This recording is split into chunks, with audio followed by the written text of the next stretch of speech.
Hey guys, Gray here. Today I'm going to talk about equipment again, and this time I'm going to focus in on audio.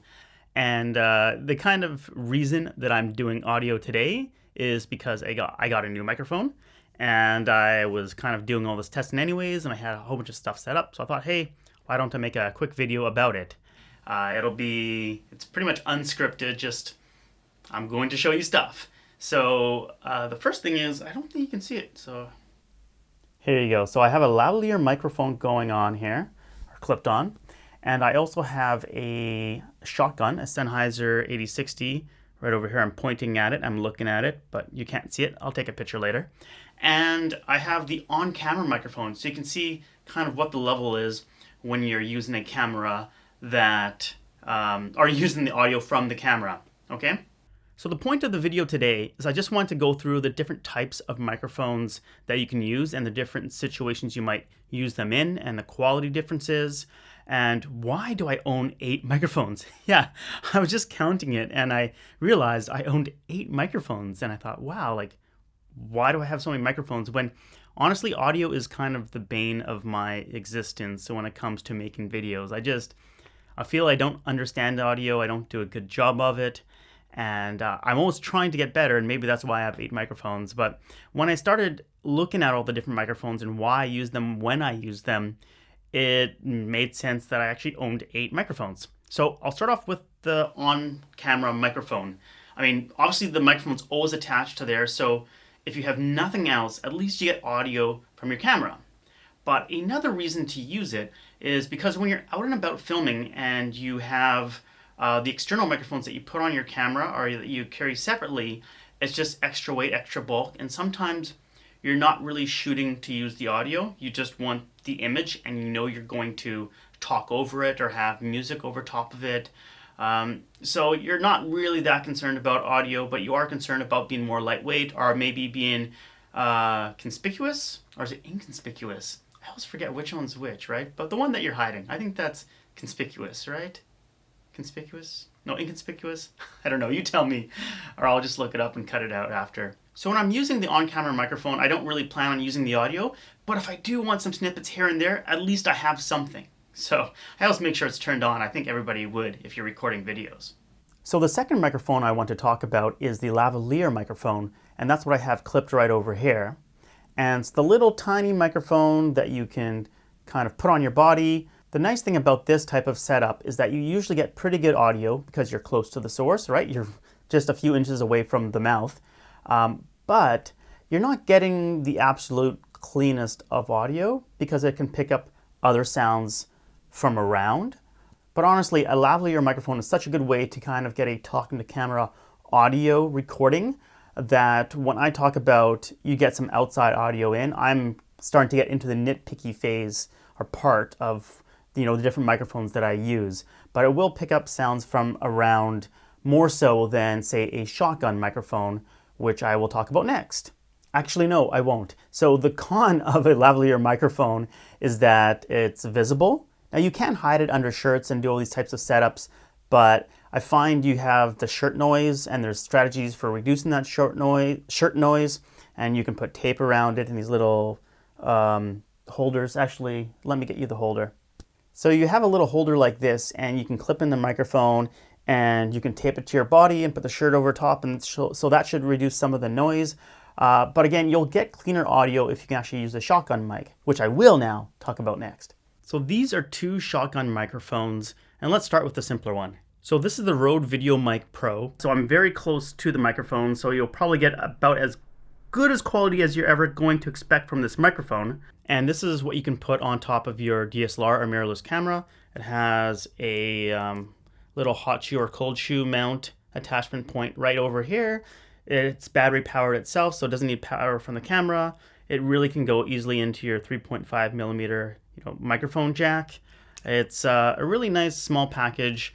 The audio is not going to be as good as a more dedicated shotgun microphone, but really this does a pretty good job of recording audio much better than your on-camera mic. So if you have a DSLR or mirrorless camera and just want an easy way to improve your audio quickly, this is going to improve it drastically. Now this is another shotgun microphone, and this comes part of a package with this, it's a KL2M XLR something. I'll put the notes in the description or something, the exact model of this.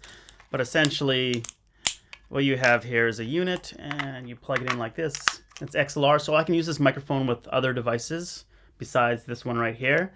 And this is like a $700 setup for this box and microphone. And the audio is going to be better than this one, but honestly, so here's a little bit of some audio to test out the Rode VideoMic Pro with no bass roll-off. Once you start getting past the basic audio levels, like this one I think is $200-300, this one's $700, but it's not twice as good. The audio might be, I don't know, like 10% better or better in certain situations. You're not going to get a drastic bump. But the thing about this unit is I can use two audio sources. So I can have this shotgun microphone as well as the lavalier microphone plugged in at the same time and record both. So if you want two people, or just if one screws up, you have a backup, or sometimes one's better in certain situations versus the other when like some wind starts blowing or whatever it is. It's always good to have two sources if necessary. Now, the bad thing about this particular unit is that while it has, the good thing, it has all these controls. You can, adjust whether you want bass roll off, so it's like really low rumbling sounds. You can kind of get rid of that a bit. You can either have your audio automatically adjusting using this device, or you can manually set it. There's a lot of settings you can put on here, which is handy.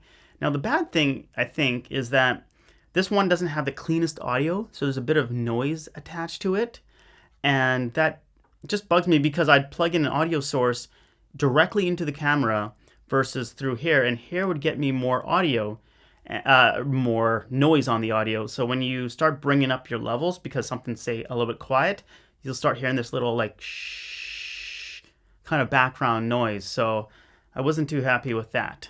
Although honestly, this does a really good job otherwise. So what you can do is record into a separate device like this. This is the H4n. I bought this about, like over a decade ago, I think. It's been a long time I've owned this device here.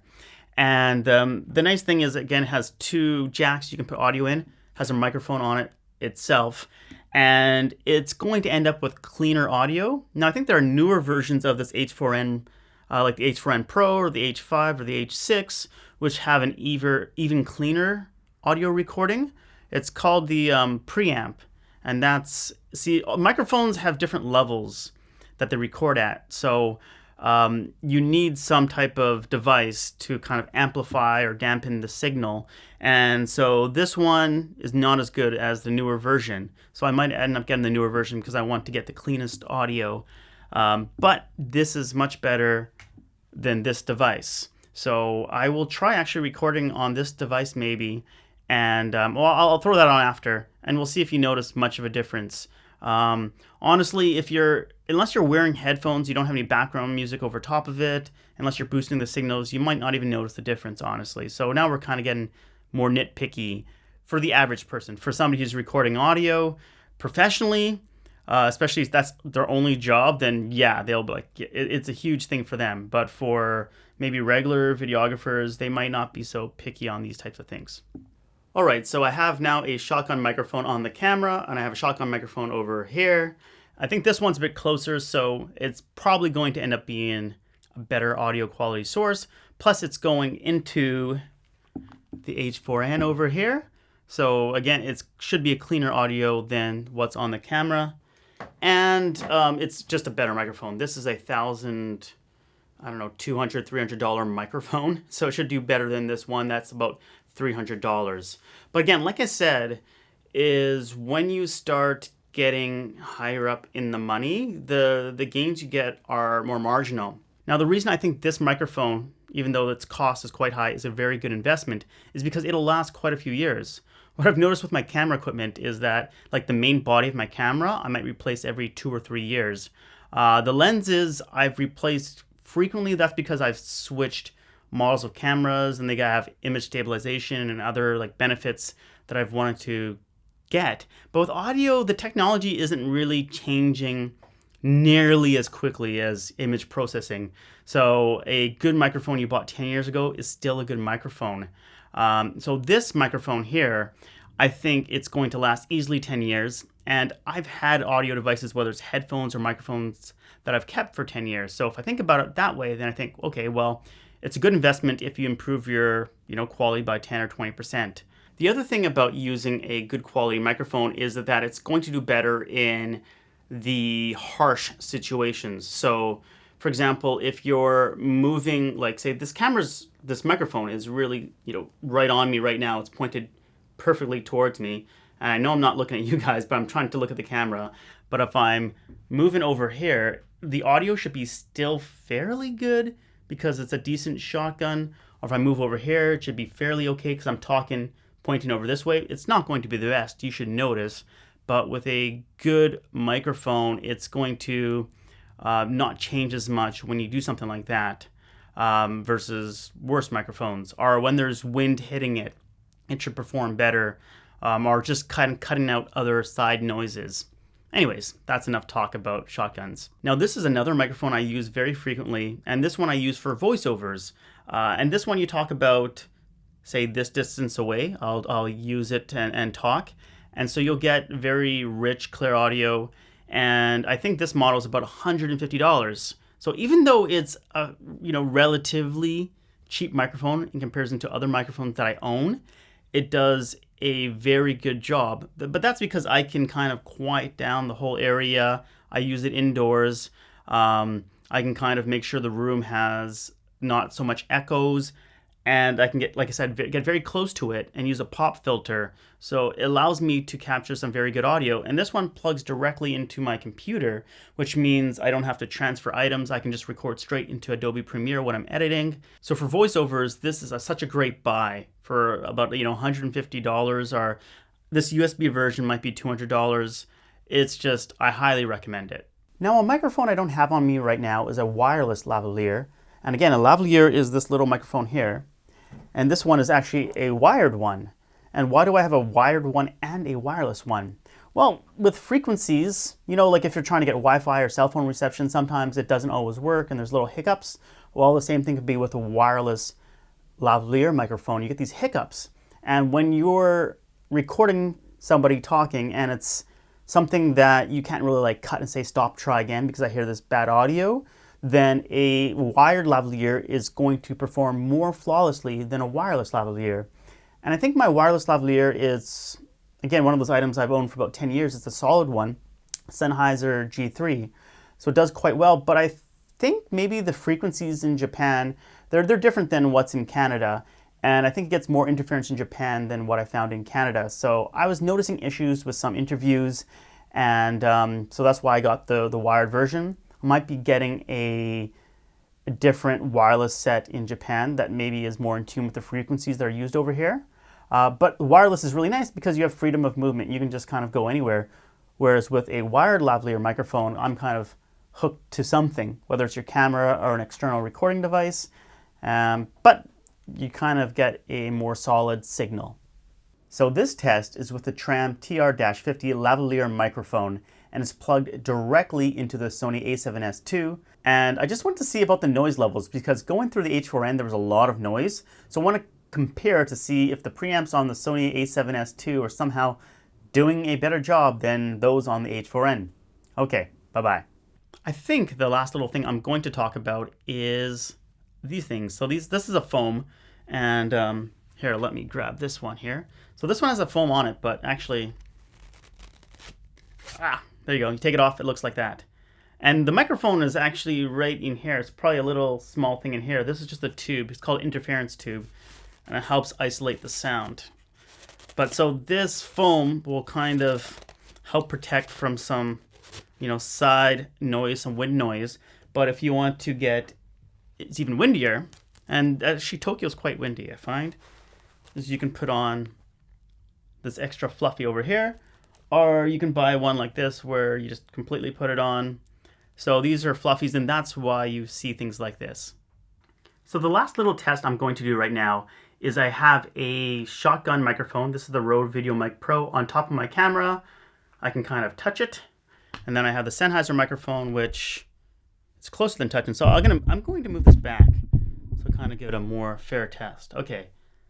They're both kind of equidistant away, not perfectly aligned, but there you go. So I just want to see if you can tell the difference between the Rode Video Mic Pro, I think that's the name, versus the Sennheiser. It's the 8060 model. Now, one difference you will notice is this one has no bass roll-off, and this one does. So this should have a kind of a richer or deeper sound. Okay guys, this is an after I edit edition. I realized when testing out the Rode Video Mic Pro, which you're listening to right now, I had the bass roll-off on, which means you're not getting as rich of a sound. So I turned it off because I wanted to kind of compare more apples to apples with the Sennheiser. Also, I'm holding this vlog style, so I'm very close to the microphone, so you'll probably get about as good as quality as you're ever going to expect from this microphone. So here's a little bit of some audio to test out the Rode Video Mic Pro with no bass roll-off versus the Sennheiser MKH 8060, also with no bass roll-off. All right. But when you're moving around your camera, you really need to have that bass roll-off. Otherwise, you hear a lot of handling noise, even though I'm using a shock mount. Oh, shock mount. What's a shock mount? Okay, sorry. So a shock mount is something that isolates the camera, or not the camera, the microphone from your camera and the body. So in this case, this is acting as a shock mount. It's rubber pieces, but it's kind of has this little separate part from the body, and it just makes sure the sound doesn't travel through and you hear all these like knocking and tapping sounds. Like I'm going to tap a microphone here. It's called like handling noise. It should be very annoying if you get it. So that's why you use shock mounts. Anyways, that's my story of why I own 8 different microphones. I'm definitely not a pro at audio by any stretch of the imagination. But if you do have questions about audio you want to ask me, I'll try to answer. I find it's very difficult, so that's why I wanted to talk to you guys about it. And what else? Oh yeah, I'll put down the models of all the different microphones I use in the description so you can kind of maybe see the different price points and the different styles they are. But as always, thanks for watching, and I'll catch you on the flip side. See ya. Oh no, I forgot to let you guys listen to the cardioid condenser. This is the Voiceover microphone I was talking about. So this is the AT2020 USB Plus. And I call this the sexy voice microphone because you can be like, oh, this is so sexy, this sound, it's nice. I actually think I talk a bit differently when I talk into this microphone because when I'm announcing something like this, I'll talk like this, like I'm some type of radio announcer. But anyways, that's what this AT2020 microphone sounds like. So you can try to compare it to the quality of other microphones. And of course, it's just pitch black because what else do you need but my voice? All right, see you guys. Bye-bye. Bye-bye.